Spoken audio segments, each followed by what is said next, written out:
I'm Allison Jonjak, the Cranberry Outreach Specialist with the University of Wisconsin-Madison Division of Extension. These videos are the on-demand recordings of UW Extension and the Wisconsin State Cranberry Growers Association's virtual brown bag lunch series. These monthly sessions offer growers and researchers a way to share timely and relevant information.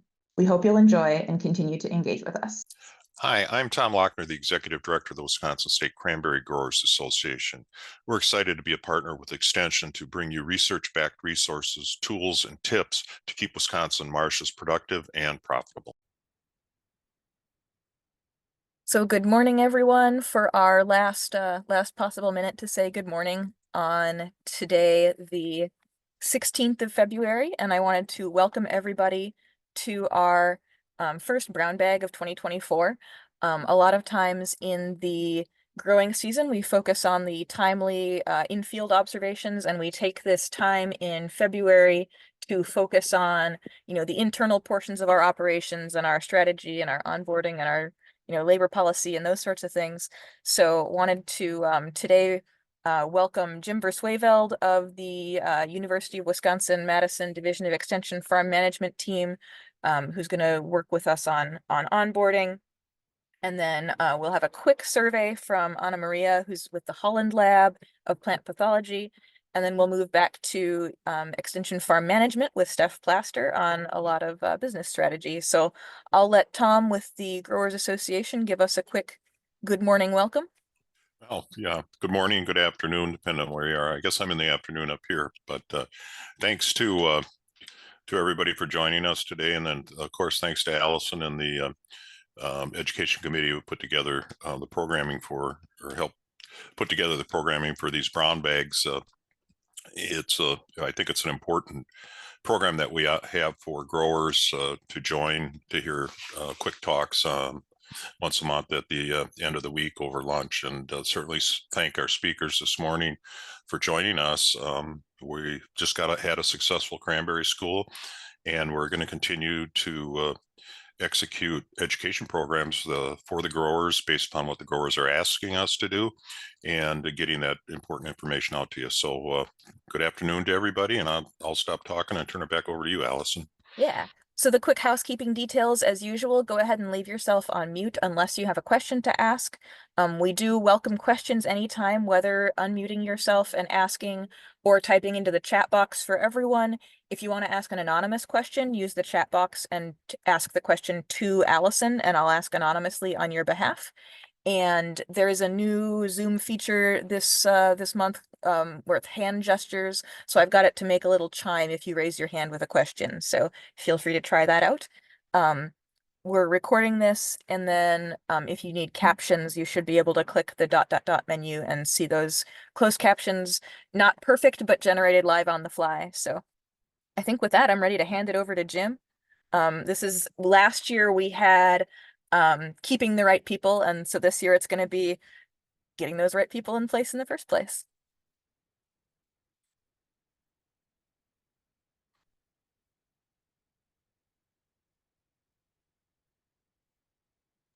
Okay, thank you, Allison, and I will get my screen share set up here. Can everyone see my screen okay? That looks perfect. Okay, great. Well, thank you, and welcome everyone to this farm management brown bag seminar. My topic today is it time to rethink employee onboarding and training? As Allison mentioned, I am Jim Versweyveld. I am a farm management outreach specialist. My programming focus within the farm management team is HR and labor. So I will dive right into today's talk. So let's start off with, why do we train farm employees? Why do we train farm workers? Well, hopefully first and foremost, it's to improve business performance. So there should be some business case for the training that we're providing to increase performance, productivity, introduce a new standard operating procedure, some business reason for the training at hand. The next and a very important reason for training is to onboard new employees. As new employees join the farm, We know that they come with various backgrounds. Some have worked on farms before, many have not. So we're seeing more and more that farm workers joining a farm team have not had a lot of extensive farm backgrounds. So that onboarding experience for them is very, very critical. And we know from research that new employees start to formulate an opinion about their new job within the first few days. So if in those first few days, they're kind of left hanging and not really sure what it is exactly they're supposed to do, that can be problematic throughout their tenure with your farm. The next reason we train farm employees is to meet or hopefully exceed industry standards. And those industry standards could be food quality related standards. They could be requirements made by grower associations or manufacturers, producer groups that have various requirements for produce. A next topic, a popular topic for training employees is safety training. Safety training could be OSHA required trainings, could be introducing new equipment to the farm that employees are not comfortable with using, could be a variety of reasons why we use safety topics as a training. And then last, but certainly not least, is to increase employee engagement. So we know that when training is provided, employees feel invested in. They feel good about themselves. They feel like the farm is taking a sincere interest in them and their future through the training that's provided. But why do farm trainings often miss their mark and leave not only the trainer, but the trainees disappointed? What is it about trainings on farms that often are not as fulfilling for either side as they could be?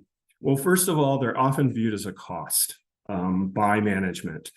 And I'm not saying so much the cost of the training materials, but the cost in lost productivity. So when we do a training, when we hold a training on the farm, other work isn't happening. We know that farms are busy places, and so training can sometimes be viewed as a cost to productivity on the farm. When the farm owner, when the manager, when the trainer feels that way, that message is often translated to the employees as well. So they pick up on that and they're recognizing that, oh, we got a training today, and may feel, like it's a disruption to regular business. Trainings are often viewed as an event. So kind of a one-time thing. This isn't what we normally do. This will be one and done. I'll keep my head down and not, get called on, and the training will be over quickly.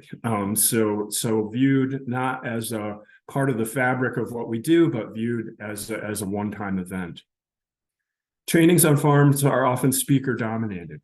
So workers are outdoors, they file into a nice warm conference room, there's a talking head in the front of the room, and they immediately start to doze off. So in those speaker dominated situations, it's often difficult to keep people's attention and engagement. And then lack of employee interest. So sometimes the topic may not resonate with the audience. They may feel like, why are we learning this? Why, there isn't a strong case as to why the training has happened. So those are just a few of the reasons why training sometimes misses its mark. The other challenge is retention rates. So retention rates are how much we actually take away from the training, how much clicks in our minds and really stays with us. So the research shows that we retain approximately 10% of what we see, 30 to 40% of what we see and hear, and upwards of 90% of what we see, hear, and do. So let's break down those numbers for a minute. So say you're introducing a new protocol, you're introducing a standard operating procedure to your team, and your training method in this case is to post a notice on an employee bulletin board. So you're expecting the employees to just read through this document. But the research shows that actually only about 10% of that information actually sticks with people. So you may be disappointed in how much of that information is actually retained. Let's say next that your go-to training method is to show the team a video. So in this case, they see and hear the information. But there again, the results can be disappointing, with only 30 to 40% of that information that was presented in the video actually clicking with people. But where we can introduce an activity, where we can get people involved in the training so that they see, hear, and do, we can improve those retention rates significantly with upwards of 90%. So what is it about adult learners that makes them different? How are they different from other learners, say kids in a school classroom? How are adult learners different than that? Well, first of all, adult learners must have a need for the information. They have a strong inner motivation to develop a new skill. So if we look at a school classroom, for example, the teacher says, okay, class, open your books, open your history books. We're going to talk about Abraham Lincoln. So the dutiful students, most of them hopefully, actually open their book and follow along on Abraham Lincoln without it really asking, why do I need to know this? But adult learners are different in that sense. They want to know what's in it for me. What am I going to get out of this training? Another difference is immediate value.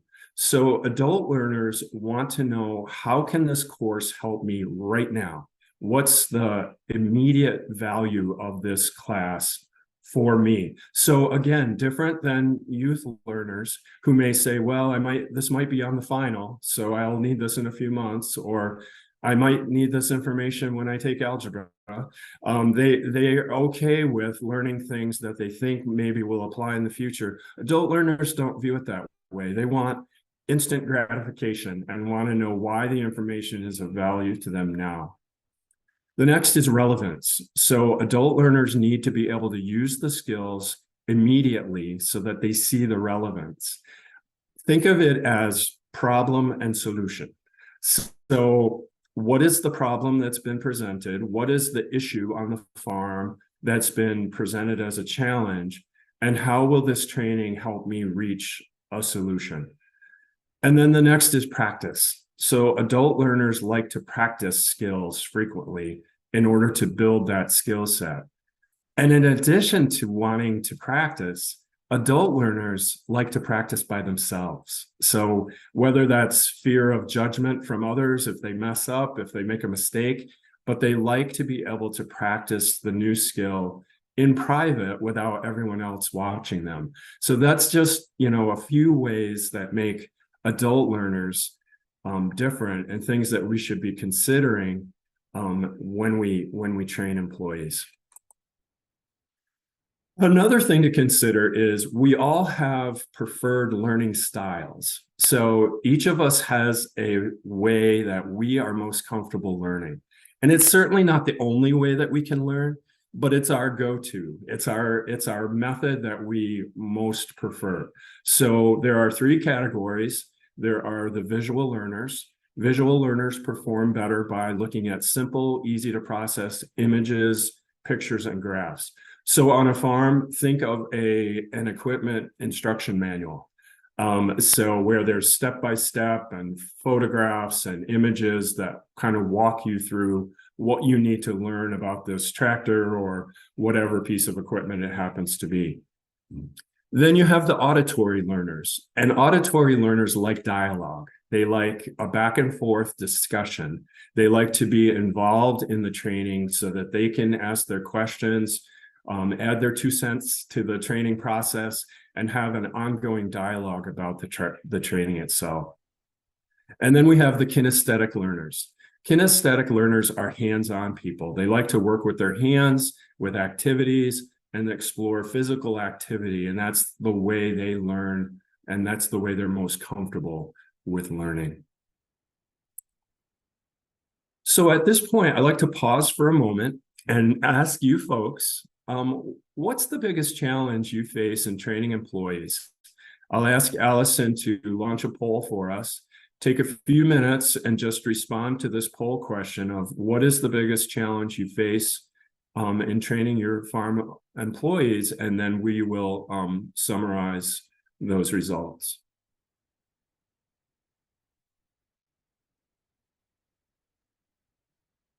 And a lot of times when we do these polls, I try and say Wisconsin growers only, but this is one that actually anybody can answer. I think there are, and whether or not you're training your own employees or helping train people in as coworkers, even if you are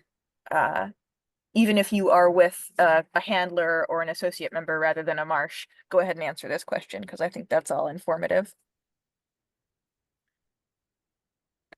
So I've really got fairly broad responses. The lowest one would have honestly been the one I would have talked about, is the creating training materials and methods and topics. Next, with 14% of the vote, keeping employees engaged. The next more popular ones are determining what needs to be trained and managing resistance to change, both with about 20 to 25% of the vote. And then the lion's share up here with 30% of the vote, allocating time and resources. Great, thank you, Allison. Yeah, that's something that I often hear from farm managers that I work with is the allocating time and resources, particularly on that piece that we talked about with onboarding new hires. Many times onboarding new hires happens at the busiest time, like right during the harvest or right during a really busy time on the farm.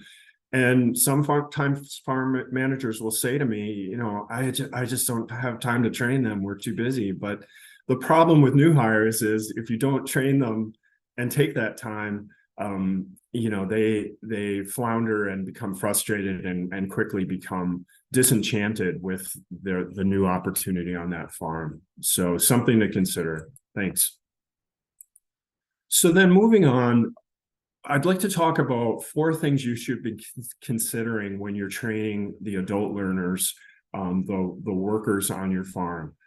The first is involvement. What are some ways that you can get them actively involved in the learning process? So think about ways to get them motivated, keep them engaged in the training, get them up out of their chairs and actively involved in the training. And you might consider delegating aspects of the training to members of your team. So get them involved as trainers, particularly more experienced members on your farm crew. They may be great trainers to help keep people up and involved and active. Next is make sure it's problem-centered. So we talked about how adult learners learn, and presenting that problem and solution is important in keeping adult learners engaged. The next is an experience. So give them real life scenarios, give them actual examples of how this task needs to be done and how to best perform it. Adult learners actually don't respond all that well to memorization. So if we think back to our high school days of memorizing the, periodic table of elements, adult learners are like, why do I need to memorize this stuff? Why do I need to know this? So they're always questioning and always wondering about that, what's in it for me? So make sure that you can give them practical experiences whenever possible, and then keep it realistic. So on-farm examples, actual examples. So one that pops into my mind is, say the training topic is skid steer loaders and safety on skid steers. Rather than file people into a classroom, have them gather around the skid steer. Use actual on-farm examples whenever it's possible to make those trainings realistic. when you're putting a training together, it's often helpful to take the tell, show, do, review method of training. So start off by telling the employees what they will learn and why is it important.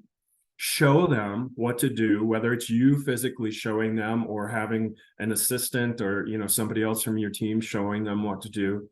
And then completing an activity where they're involved in doing. And then the review piece is important because then you're checking for understanding.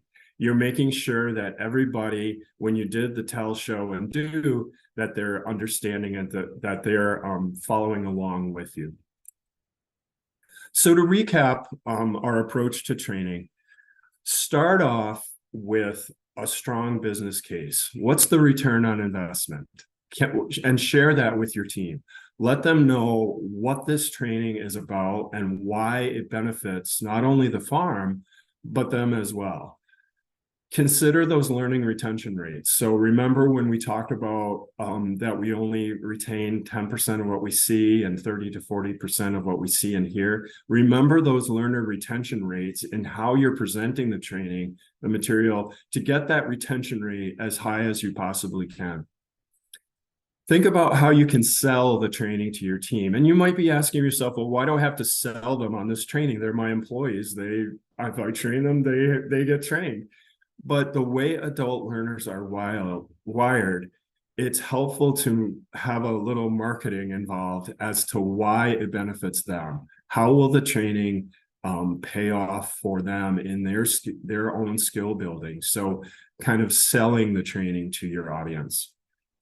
Make sure you're reaching all the learning styles. So the learning styles, again, are those auditory and kinesthetic and those different type of visual learners, the different types of learning styles. Has the training that we're presented reached all those different types of learning styles? And then remember to always have a clearly stated problem and solution. So what's the problem that we're trying to solve for, and how will this training lead me to a solution? So hopefully today I have presented a case for interactive training, considering getting people up out of their chairs, actively involved with activities and ways to engage them in the learning. Keep in mind those requirements that adult learners have that are different than youth learners might experience. Lastly, I'd like to close with a course that we offer called Becoming the Employer of Choice. If training topics or other HR type topics are of interest to you, we are starting a class. It's coming up very soon. I unfortunately can't give you a whole lot of notice on this one, but we have a new course starting on Monday, the 19th. So if you have any interest in joining us for Becoming the Employer of Choice, please see the link to our farm management topic hub, or you're welcome to contact me at the end of this session. I'd be happy to get you the registration link for that course. And with that, Allison, I will stop sharing and pass things back to you. Yeah, I think we've got time for one more question before I introduce Anna Maria. If anyone has any question, feel free to type that in the chat. A lot of Jim's presentation there, I hear that and think a lot of this is do unto others what you would have done unto you, right? Like I know myself as an adult learner, I definitely like to be hands-on with things. I always want to know why do I care about doing this to make sure I'm spending my time wisely. So passing that forward and being kind to our employees in the same way we want to feel for ourselves, really kind of I appreciate all of those insights. Yeah, absolutely. I see many farms count very heavily on videos, and there's nothing wrong in itself of showing a video to your team on a training topic, but that in of itself is often not enough. So maybe consider including the video with other activities that can get people involved. Definitely. I think I'd like to ask a couple more questions. We've got almost 15 more minutes left at the end of our day. So I will ask a few questions related to onboarding. At my prior job before I was at the UW, it was my first big kid job out of college, and they definitely like here's the list of people that you should communicate with And then everyone kind of dropped and let me call those people and find out what I was supposed to be doing, which was, again, my first big kid job out of college. I didn't necessarily know that that wasn't the most efficient thing. But then when I was hired on at the university, it was much more curated. Here is, my boss introduced herself to me and said, here are what your goals are.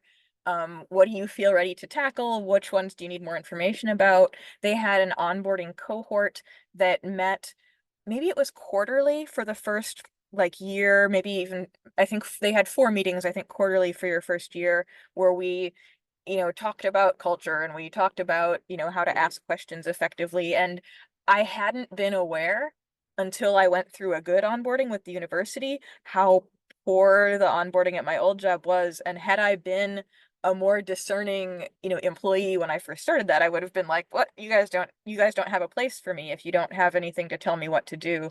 And, now that I've been through a good one, knowing what a difference that makes. I want to encourage all of our growers, as you bring people on, helping them understand what their purpose is, and giving them the tools to follow through on their purposes.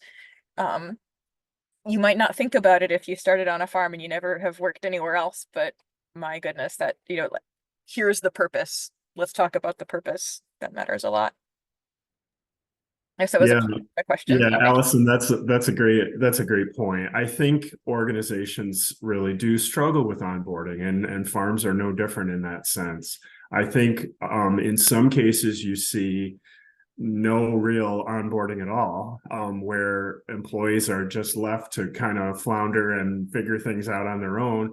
Or the other extreme, which it can be just as difficult, is where there's so much information provided, it's like drinking from a fire hose. It's like overload, and how much, you're meeting new people, it's day one on the job. How much of that are you actually gonna even remember?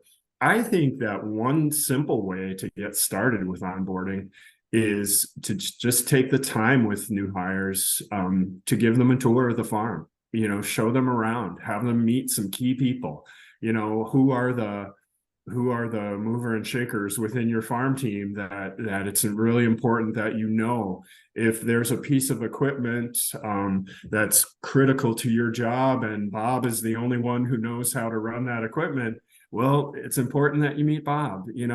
Just kind of, I think, for the farm manager to really think about onboarding from the newbie's perspective, from somebody who has never experienced any of this. It's difficult to know exactly what employees need on those first days, weeks, whatever the time period is on the job. And those needs will vary. If someone is coming to you with tons of experience from a similar operation, their onboarding needs are very different than someone who's never worked on a farm before. So it's not something that you can one size fits all, but really just to take the time and putting a plan together about what does this particular employee need for their most successful onboarding. And I would, just to add on to that, asking your new employee a couple times throughout the day of, am I leaving anything out here? Is there something that looks really asking them curiously and saying, what am I missing? I did get a question in the chat. Any advice on getting long-term employees to assist in the training process? Yeah, I think, having a mentor program on your farm, if you want to call it that, is a great way to onboard new people. I would encourage you, though, to be really choosy about your mentors, because if you pick the wrong person, who's somebody who's maybe kind of cynical and jaded and maybe not, having the greatest attitude, they can actually poison your new hire before they even have a chance to get started. So don't open up mentoring to every employee, but be picky and choosy about how you decide who spends time with your newbies. It can be a great development tool. So if you have somebody on your team who, you think you could move into a leadership role at some point, give them a responsibility in training new hires. And that can be a great way for them to stick their toes in the water as to what leadership might be on your farm. So yeah, definitely get your people involved. Just make sure that they understand fully that those impressions that they're making on that person can be lasting impressions, both positive and negative. Awesome. Thank you. I'm going to add just a little bit to that, which is, I know there are growers on this call I see that have large operations and, a handful of employees. I also see operations on this call that have, fewer employees. It is, I think, one of the strengths of the cranberry world that we have a lot of cross-marsh connections. So even if you have a new employee who, maybe they're from a farm background, but not cranberry, do feel free, I think, to introduce them to other cranberry growers and let them, not necessarily cross-marsh mentorship, but kind of building a peer group or something. If you have people who are in that, leadership track position, a long-term employee that does really well for you, inviting them to come to the Cranberry Board sponsors the Cranberry Leadership Program every second year. That has a lot of, especially those first couple sessions, have a lot on learning styles and a lot on person-to-person interaction, and that can help motivate your longer-term employees to see how they might be able to help the farm in that way. And that was, and then my final thought on onboarding people who are new to cranberries is to use that Cranberry Back to Basics course, which if you Google Cranberry Back to Basics, there's all your cranberry agronomic, baby's first cranberry lessons that we're getting a lot of good use of. I've got another question in the chat from Nick Bellin. Setting people up for success instead of failure is important. Giving the right amount of information, and the right information is key. Figuring out what makes the new hire tick and diving into that, starting with their interest and strengths and working from there. This is all great information. Yeah, absolutely. I totally agree. I think it's important to understand what the individual's personal goals are and how those personal goals align with the goals of the farm. And it'll vary by individual. You might hire a college student who's just with you for the summer. So their goals are to find a good summer job where they gain experience within the industry, and that's fine. Right from the start, they're probably not long-term employees for your farm. So it's just to understand what those individual goals are and how they can align. If they don't align, then it's like, okay, we need to figure out a way to best use this person with that, and meet the goals of both. Another thing that I if I can jump in real quick here, just to add one more thing, is one of the things that makes farms somewhat unique as an employer is many times, not always, but many times, they are family businesses. And family businesses can be confusing for non-family members that are joining your team. It won't be like an org chart like that they're familiar with. So if Uncle Bill has the same last name as my boss, does that mean Uncle Bill's my boss too? It's something that a lot of people haven't experienced before. So take the time with your new hires to explain your org structure, who reports to who and how the business is structured. And I think on family businesses, that can be particularly important. That is a really good insight to add. I see a hand raised as well. Trisha, if you want to unmute yourself and ask a question. Sure, thanks, Allison. So based on the poll results, sounds like one of the biggest challenges are just finding the time to conduct effective trainings. And I'm curious as to what, farms that maybe are feeling like it's going well, how they manage that aspect of it, and what if there's ideas. And I know like we are short on time here, but if there's interest in like a group of people from this group continuing the conversation on that topic, or some of the others too. I think that would be really interesting. That is something that I think is a common struggle across industries. And Jim has done some presentations previously on that topic, where I think you call them tailgate trainings. So it's less of like a big formal, okay, here's the training day, or here's the hour that we have to do this month, and I got to do it on the safety topic or something. And it's more about just like incorporating it into more frequent, less formal, kind of discussion based. So Jim has done some stuff with that, and just thought if there's interest in continuing to talk about that, that would be great. That was actually something I was going to add to when you say discussion based, like just even if you're, maybe once a month having lunch with that new employee and talking about the overall goals of the business, or the overall scope of things and the overall strategy, those can be really valuable for helping someone settle in. And Carl added, leadership on the property needs to understand the value of training employees on a wide variety of skills, including interpersonal and communication, and meeting a variety of people in the industry, not just learning the skills to grow cranberries. So I think that is also very worth reflecting on. Does anyone, I think Trisha asked a great question. Does anyone feel like they're doing this well and want to share how they find the time for that?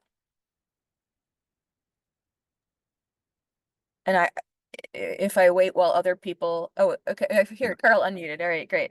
Yeah, I don't know that we do it well. We're trying, to do it. And a lot of times I think the disadvantage, or it's an advantage, you hire people that are on the march, they work hard, so they know some of the backgrounds. But I think one of the things that we do well, in fact, like the guys at Cranberry Lake here, we just went to visit a couple other properties, and guys within our business, within our company, but we see other people too. And so I think it's just really important, and go to the trade shows that, the people that are on this meeting are already one step up, because they're people that care about interacting in the industry. But it's those people that, there's a lot of them that say, boy, I can't find employees, but they don't make any efforts to go outside of their circle or to be part of meetings like this. So I don't know that we do it well, but I know we're trying. We're trying to work on because it is younger employees, and it's tough to understand what you've been doing it a long time, you don't understand what other people don't know. So it's important to be open to communication and let people ask questions. I know Greg and we spent a lot of time with the guys, trying to show them flooding, trying to show them nutrition, but then also meeting people in the industry. So do we do it well? I don't know. I know we could do better, but based on what I hear from a lot of people struggle to keep employees and to find them. So Yeah. that's all I got. One thing I'll just add a tiny little bit for, it's easy to underestimate the power of taking a road trip together. Like, I feel like a lot of times the northern growers actually get a little bonus, because when they carpool down either with their same marsh or with other people on the other marshes, you get like 3 hours to, just kind of chat and brainstorm, and a lot of good connections get established that way. So, come to the trade show, come to the winter cranberry school, come to the spring mini clinic, but carpool with people, whether you're employees or other folks on the way to those. I also just want to point out how lovely Anna Maria's pathology lab background is. So everybody take a quick glimpse at all of you have the spiral plate showing off there.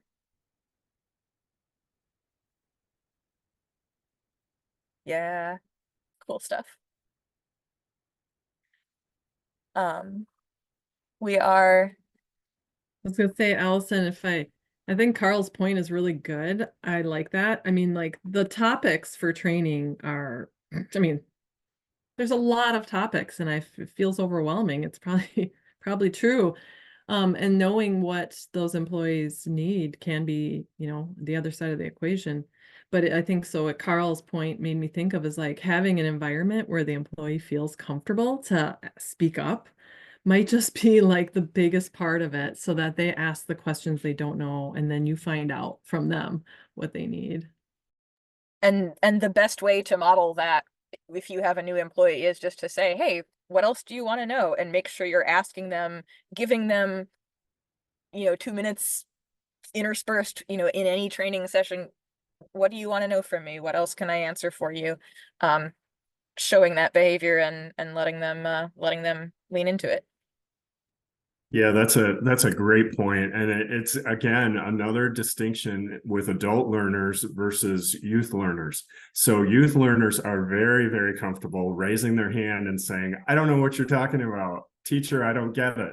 Adult learners just sit quietly and won't admit that they don't know what you mean. So you need to actively probe to get at that information. It's just, one of the things that makes working with adults different than young learners.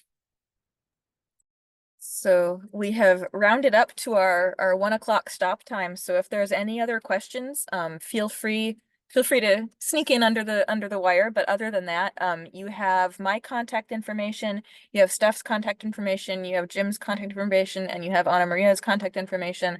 So any of those questions, reach out to any of the 4 of us and we'll connect you.